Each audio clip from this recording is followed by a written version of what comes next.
Baik, Assalamualaikum warahmatullahi wabarakatuh.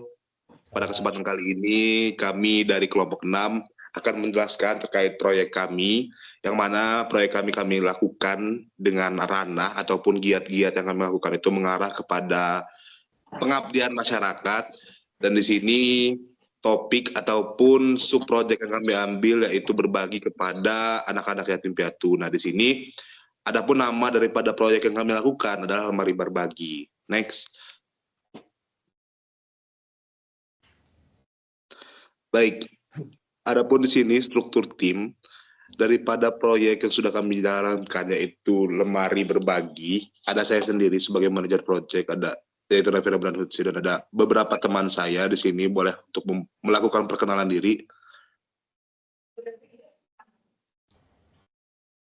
Ya, nama saya Iqbal Nurul Arifin sebagai Nama saya Muhammad Hayan sebagai Koordinator Dokumentasi dan Media. Dan nama saya M. Redinansyah Putra Wardana sebagai Koordinator Lapangan.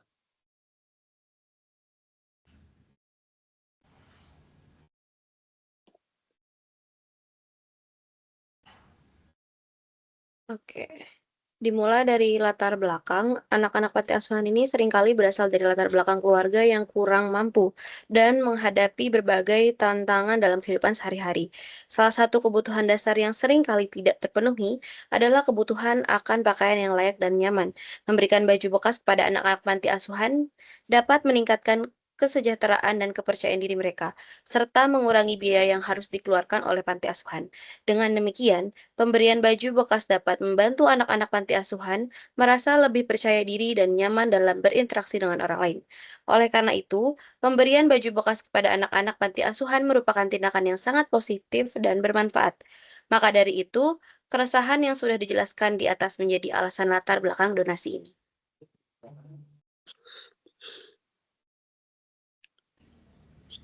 Selanjutnya, untuk tujuan dari acara Lemari Berbagi ini, pemberian baju bekas kepada anak-anak di panti asuhan merupakan tindakan yang sangat mulia dan bermanfaat. Dengan memberikan pakaian yang layak dan nyaman, kita dapat membantu memenuhi kebutuhan dasar mereka, meningkatkan kesejahteraan, dan mengurangi biaya. Selain itu, pemberian baju bekas juga dapat mengembangkan rasa empati dan kepedulian terhadap anak-anak yang kurang mampu, serta membantu mengurangi limbah pakaian yang tidak terpakai. Dengan demikian, pemberian baju bekas dapat memberikan dampak positif bagi anak-anak dan lingkungan sekitar. Oke, selanjutnya masuk pada skup manajemen yang salah satu isinya itu adalah project charter. Di mana project charter itu adalah dokumen resmi yang mengawali project, memberikan otorisasi kepada manajer project untuk memulai dan mengelola project. Dokumen ini memberikan gambaran singkat tentang project, tujuan, dan lingkup serta pemangku kepentingan kunci. Dalam project yang telah kami buat bernama Lemari Berbagi, yang dimana project ini dimulai dari tanggal 29 April 2025 dan selesai di tanggal 13 Mei 2025. Dengan manajer project kami yaitu Raffi Ramdan Hutsi dengan kontak WhatsApp-nya, dan tujuan project ini untuk memberikan baju bekas kepada anak-anak di panti asuhan merupakan tindakan yang sangat mulia dan bermanfaat.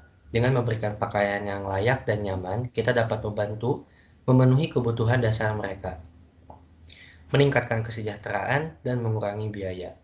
Selain itu, pemberian baju bekas juga dapat mengembangkan rasa empati dan kepedulian terhadap anak-anak yang kurang mampu, serta membantu mengurangi limbah pakaian yang tidak terpakai.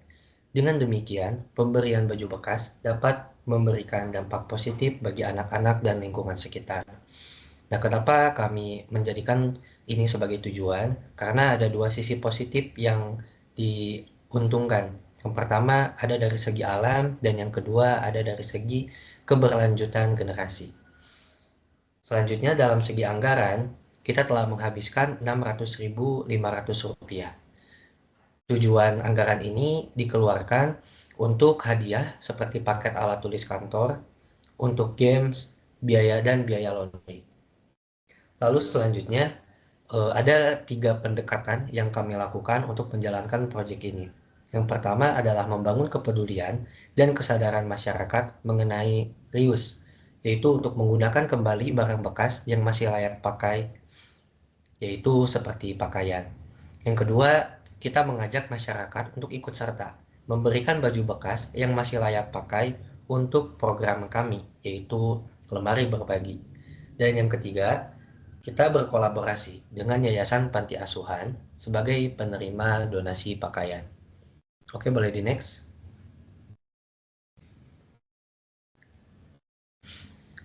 Nah, selanjutnya kita masuk pada time management yang salah satu isinya itu adalah Gantt chart. Gantt chart ini adalah diagram batang horizontal yang digunakan untuk merencanakan, menjadwalkan, dan memantau kemajuan suatu proyek. Bagian ini secara visual menampilkan tugas-tugas, tenggat waktu, ketergantungan, dan sumber daya yang diperlukan dalam proyek. Dengan demikian, Gantt chart membantu tim proyek dalam mengelola waktu, komunikasi, dan risiko proyek. Pada Gantt chart yang kita buat untuk proyek kami, di sini proyek kami menghabiskan waktu selama 15 hari dari tanggal 29 April sampai 13 Mei. Dan pada ke-15 hari itu ada hal-hal yang kami lakukan dengan prosedur yang jelas seperti perencanaan, persiapan dan pengumpulan, penyortiran dan pengiriman, penyortiran dan pengemasan, distribusi dan acara, evaluasi dan laporan yang terakhir. Oke, boleh di next. Oke, selanjutnya ada rundown dari acara kami atau kegiatan kami yang dilaksanakan pada tanggal 10 Mei lalu di 2025. Yang dimulai dari jam 7.30 sampai dengan jam 8 dengan durasi 30 menit. Panitia berkumpul. Dan di jam 8 sampai dengan jam 8.15 dengan durasi 15 menit. Yaitu panitia perkumpulan menuju ke lokasi. Kemudian di jam 8.15 sampai dengan jam 8.45 dengan durasi 30 menit, panitia sampai dan kemudian bersiap dan koordinasi dengan pihak panti. Kemudian di jam 8.45 sampai dengan jam 8.55 dengan durasi 10 menit, dibuka acaranya oleh pengelola panti. Kemudian di jam 9 sampai dengan jam 9.30 dengan durasi 30 menit, ada sambutan dari para panitia. Kemudian di jam 9.30 sampai dengan jam 10 dengan durasi 30 menit, itu panitia menjalankan sebuah games dengan para anak-anak di panti. Kemudian di jam 10 sampai dengan jam 10.20 dengan durasi 20 menit, ada dilaksanakan pemberian donasi oleh para panitia. Kemudian di jam 10.20 sampai dengan jam 10.30 dengan durasi 10 menit, panitia menutup acara daripada kegiatan ini. Boleh di next. Oke, selanjutnya ada rincian pengeluaran daripada kegiatan ini. Bisa dilihat ada list kebutuhan, rincian harga, jumlah barang, kilogram dan paket, dan terakhir ada harga total yang dimulai dari laundry dengan harga 220.000 dengan berat 21 kg dengan harga total 220.000. Kemudian ada kategori hadiah games. Yang pertama ada tote bag yang harganya 3.000 dengan jumlah 5 dengan total harga menjadi 15.000. Kemudian pensil yang harganya 2.000 dengan jumlah 5 yang kemudian menjadi total harganya menjadi 10.000. Kemudian pulpen dengan harga 2.000 yang dibeli 5, kemudian harga totalnya menjadi 10.000 juga. Kemudian penghapus dengan harga 1.500 dengan jumlah barang 5 yang kemudian totalnya menjadi 7.500. Kemudian ada buku A5 dengan harganya 3.600 dengan jumlah barang 10. Kemudian harga totalnya menjadi 36.000. Kemudian ada susu kotak Indomilk dengan harga 3.600 dengan jumlah barang 20. Kemudian harga totalnya menjadi 72.000. Dan di situ ada tote bag besar dengan harga 10.000 dengan jumlah 3, harganya menjadi 30.000. Dan terakhir ada snack dengan harga 10.000 dengan jumlah 20 paket yang harganya menjadi 200.000. Dan total keseluruhannya adalah 600.500. Silakan di next. Masuk ke bagian selanjutnya, di sini ada stakeholder ataupun seluruh orang ataupun partisipasi daripada seluruh elemen maupun variabel yang ada pada hari H lemari berbagi ataupun selama persiapan 15 hari menjelang hari lemari berbagi. Nah, di sini ada saya sendiri yaitu Raffi Ramdan-Husi sebagai manajer project yang mana termasuk ke dalam kategori internal dengan role memastikan seluruh acara terkendali. Yang kedua ada Iqbal Nurul Arifin sebagai koordinator donasi termasuk ke dalam internal dan juga role-nya sebagai mengatur, memastikan dan juga mengumpulkan donasi. Yang ketiga ada Nadia Milatus Hilmi sebagai koordinator humas termasuk ke dalam internal dan juga role-nya sebagai untuk mengatur survei, mengonfirmasi jadwal dan juga data. Yang keempat ada Muhammad Hayan sebagai koordinator dokumentasi dan media termasuk ke dalam internal yang memiliki role sebagai menyebar informasi di media sosial dan juga dokumentasi acara. Yang kelima ada Muhammad Radinansyah Putrawardana sebagai koordinator lapangan termasuk ke dalam internal dan memiliki role atau fungsi menyiapkan acara dan juga memastikan acara berjalan dengan baik. Adapun pihak luar yang nomor 6 yaitu Ustadz Dayat Hidayatullah sebagai ketua panti yang memiliki role sebagai mengarahkan anak panti dan juga memastikan jadwal daripada acara ini akan berlangsung. Yang ketujuh ada anak-anak panti, posisi sebagai partisipan, termasuk ke dalam kategori eksternal dan juga memiliki role sebagai berpartisipasi dalam acara. Yang kedelapan ada masyarakat, posisinya adalah sebagai donatur, termasuk ke dalam kategori eksternal, memiliki role sebagai berpartisipasi dalam pengadaan pakaian yang nantinya akan diberikan dalam acara lemari berbagi. Yang terakhir ada laundry, posisi sebagai mitra, termasuk ke dalam kategori eksternal yang memiliki role ataupun fungsi sebagai pihak yang menyiapkan pakaian yang akan didonasikan. Mungkin boleh next. Baik, selanjutnya ada resiko manajemen daripada proyek yang sudah kami lakukan. Nah, di sini mungkin bisa dilihat ada list table daripada kategori resiko yang mungkin terjadi dan juga penyebab, dampak, dan juga probabilitas. Nah, masuk ke tabel pertama, di list nomor pertama itu ada strategis, yang mana memiliki resiko yang mungkin terjadi adalah tidak adanya respon positif dari publik. Terus juga ada penyebab kurangnya publikasi ataupun awareness daripada campaign yang sudah dilakukan. Dampaknya, sedikitnya donatur yang diberikan dan juga proyek bisa terjadi gagal. Probabilitasnya adalah sedang. Yang kedua ada operasional, donasi pakaian yang tidak layak pakai. Penyebabnya adalah kurangnya proses seleksi ataupun sortir. Dan juga dampaknya mengganggu reputasi proyek ataupun reputasi daripada panti yang nanti akan diberikan karena akan ada rasa tidak enak daripada pemberian tersebut. Probabilitasnya tinggi. Yang ketiga, masih di operasional yaitu distribusi pakaian tidak merata. Penyebabnya adalah perencanaan logistik yang buruk. Dampaknya, ketidakpuasan penerima bantuan, probabilitas sedang. Yang keempat ada hukum, pelanggaran hak privasi donatur atau penerima. Penyebabnya adalah tidak ada kebijakan privasi data. Dampaknya tuntutan hukum ataupun kecaman daripada pihak-pihak hukum. Probabilitas sedang. Yang kelima ada keuangan, kekurangan dana daripada operasional. Penyebabnya adalah tidak ada sponsor ataupun fundraising tambahan ataupun donatur yang memberikan sponsor terhadap program kerja ini.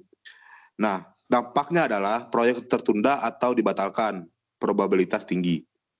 Yang keenam ada lingkungan, limbah pakaian yang tidak terpakai, penyebabnya adalah tidak ada sistem daur ulang ataupun sampah tekstil. Dampaknya adalah merusak lingkungan sekitar daripada panti. Probabilitas sedang. Yang ketujuh ada reputasi, kritik dari publik soal eksploitasi donasi. Penyebabnya adalah kurangnya transparansi dan juga komunikasi, dampaknya hilangnya kepercayaan publik, probabilitas yang akan terjadi tinggi. Yang kedelapan, ada sumber daya manusia, kekurangan relawan atau tenaga kerja, penyebabnya adalah tidak ada sistem insentif ataupun motivasi. Dampaknya pengumpulan dana dan juga distribusi akan terganggu, probabilitas sedang. Kesehatan, yang terakhir adalah kesehatan, penularan penyakit lewat pakaian bebas. Penyebabnya adalah pakaian yang tidak disterilkan secara melalui banyak tahap. Dampaknya adalah resiko kesehatan bagi penerima, probabilitas tinggi. Masuk ke bagian kedua, ada list kategori risiko yang mungkin terjadi, dampak atau tingkatnya, probabilitas skor, dampak skor, skor risiko, dan juga prioritas. Mungkin isi daripada yang sudah disebutkan tadi dan yang akan disebutkan itu kurang lebih sama dengan tabel yang di atas. Dan juga bisa dilihat di sini ada skor daripada probabilitas yang akan terjadi ketika resiko itu tidak ditangani dengan benar, dan juga ada dampaknya yang divisualisasikan lewat skor dan juga skor risiko total. Mungkin itu untuk risiko manajemen. Boleh di next. Baik, adapun aktivitas utama yang dilakukan pada hari H daripada lemari berbagi, yaitu yang pertama ada buka lemari kumpul bareng. Panitia berkumpul dan juga berangkat bersama dengan penuh semangat menuju panti asuhan. Acara ini dilakukan di pagi hari sesuai dengan rundown yang sudah dijelaskan tadi. Yang kedua ada persiapan lemari ceria. Setibanya di lokasi, yaitu bertempat di Yayasan Saleha As-Salam Pondok Yatim dan Duafa, para panitia bersiap menata donasi dan juga area acara. Yang ketiga, sambutan hangat, bukaan hati. Acara dibuka dengan sambutan penuh kehangatan daripada pihak panti pun dari panitia. Yang keempat, mainkan keceriaan dari lemari. Nah, pada tahap ini, anak-anak dan juga panitia bermain game seru, menebarkan tawa dan juga semangat berbagi. Karena kenapa? Tujuan daripada lemari berbagi ini mungkin sudah dijelaskan oleh partner saya sebelumnya, bukan hanya sekedar untuk berbagi, tapi juga untuk bagaimana kita meningkatkan kepercayaan diri dan juga bagaimana caranya kita berdampak terhadap anak-anak panti asuhan yang memang notabene sudah kehilangan motivasi dan lain sebagainya. Bagaimana caranya untuk kita bisa memberikan motivasi dengan keterbatasan yang sudah kita miliki. Yang terakhir ada hadiah terindah daripada lemari berbagi, yaitu penyerahan baju dan juga hadiah kepada anak-anak sebagai bentuk cinta dan juga perhatian. Dan juga yang terakhir ada tutup lemari, buka kenangan. Acara ini diakhiri dengan pesan manis, ucapan terima kasih dan juga foto bersama daripada panitia maupun daripada para pihak panti. Next. Oke, di sini dalam acara ini tuh siapa sih yang terlibat? Jadi yang terlibat itu ada mahasiswa tim lemari berbagi, yang dimana mahasiswa ini memiliki interest terhadap edukasi dan kemauan untuk saling berbagi yang nantinya bertujuan untuk meningkatkan kualitas hidup anak-anak di panti asuhan. Kemudian yang terlibat satu lagi adalah anak-anak panti asuhan. Anak-anak yang berusia di sekitar umur anak sekolah dasar dan juga anak-anak yang memiliki kemauan yang kuat dan semangat yang membara. Jadi dari kegiatan ini tuh diharapkan bagi anak-anak bisa memiliki kepekaan yang tinggi dan dapat meningkatkan kualitas hidup mereka. Oke, lanjutnya. Kemudian keuntungan dari partner. Yang pertama itu ada memenuhi kebutuhan dasar panti asuhan. Jadi dalam rangka menyediakan pakaian yang layak dan cukup bagi anak-anak yang dapat mengurangi beban panti untuk membeli pakaian baru. Kemudian yang kedua ada meningkatkan kesejahteraan anak-anak. Jadi dengan pakaian yang masih layak pakai ini dapat meningkatkan rasa percaya diri dan kebahagiaan anak-anak. Yang ketiga ada menghemat sumber daya. Dengan adanya donasi pakaian, jadi sumber daya panti asuhan dapat dialokasikan untuk kebutuhan yang lainnya, yang lebih mendesak seperti makanan, pendidikan, dan lain-lain. Kemudian yang terakhir ada mendapat variasi pakaian. Dengan cara donasi dapat memberikan pakaian yang bervariasi dari jenis dan ukuran yang sudah disesuaikan dengan kebutuhan anak-anak di panti asuhan tersebut. Oke, berikut ada dokumentasi foto.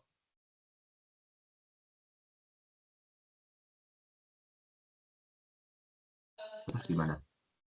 Baik, mungkin sekian penjelasan daripada program ataupun proyek yang sudah kami lakukan, yaitu lemari berbagi, yang diharapkan di kemudian hari apa yang sudah kami lakukan dan mungkin apa yang sudah kami bagikan secara ilmu maupun barang yang sudah dibagikan memiliki manfaat yang baik di kemudian hari bagi anak-anak panti maupun para pihak panti pun daripada kami, daripada para panitia, agar nantinya bisa memiliki manfaat yang baik dan juga menjadi berkah yang akan membawa sesuatu perubahan dan juga akan membawa dampak baiklah di kemudian hari. Pun untuk evaluasi yang bisa dilakukan daripada proyek ini, tadi sudah disampaikan daripada di bagian risiko manajemen, dari situ bisa dilihat apa yang perlu dievaluasi dan juga apa yang perlu diperbaiki untuk siapapun yang akan melaksanakan proyek yang mungkin basicnya sama di kemudian hari nanti.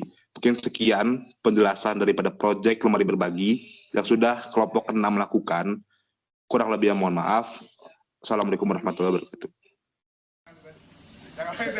Coba, ini kita uji kekompakan aja nih ya.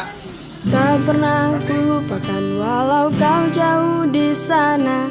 Tak pernah berhenti doa mengalir bagimu. Meskipun tidur di jalanan, belum lulus dan pengangguran, Tapi ku yakin suatu saat kan membanggakanmu. Maafkan aku yang belum bisa bahagiakanmu. belum mampu menjadi seperti yang kau mau. Maafkan bila aku pernah buatmu kecewa. Mohon maafku hanyalah bagimu.